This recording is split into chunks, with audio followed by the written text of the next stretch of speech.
Hey, welcome back to the Road Blog. It's Friday, January 28th, and two things we're going to talk about today. One is yesterday's Road Blog, which, if you didn't see it, you lose, because I took it down. No big deal. I was playing with this thing, this remote-controlled fart machine that I got for a project that I'm working on at work, and had some fun with it.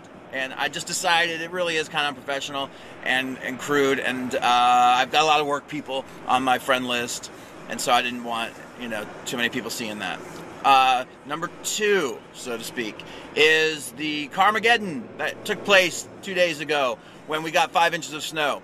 People got stuck in their cars for up to 13 hours, and now the blame game has begun. Who's responsible for this? Front page of the Washington Post. How could this happen in 2011, that 5 inches of snow in a major metropolitan area would cause traffic to completely shut down? What if this had been some kind of major emergency? What if it had been an evacuation? How are we not prepared?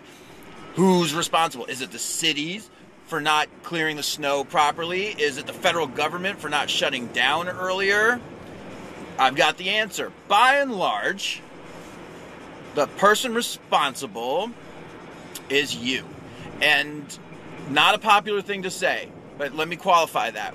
If you got stuck in that snowstorm out on the roads and it was possible for you to leave work early, then yeah, you're kind of responsible for causing it. And I know that's a douchey thing to say, but the weather was calling for this for at least 24 hours in advance. They were saying 2 inches of snow per hour during rush hour. I, myself, walked around my office telling people, you better cut out early. I'm leaving by 2 o'clock. I wouldn't leave any later than 2 p.m. Not that many people listened to me. And, I had dear friends stuck in the snow for a long time. And, of course, while I was talking to them, I never once said, why didn't you leave when I told you to leave?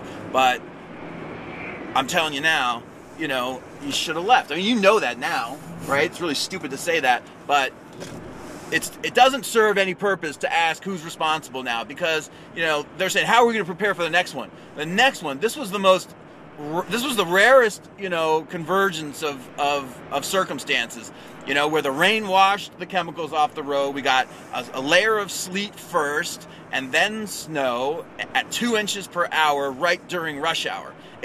That doesn't happen. I've lived here for almost 30 years, and I've never seen that. So it doesn't make a whole lot of sense to spend a ton of money to prepare for something that only happens once every 30 years, which in the end was really just a major convenience. I don't know anybody who died because they were stuck on the road. One guy had a tree fall on him. Okay, that happens. It does.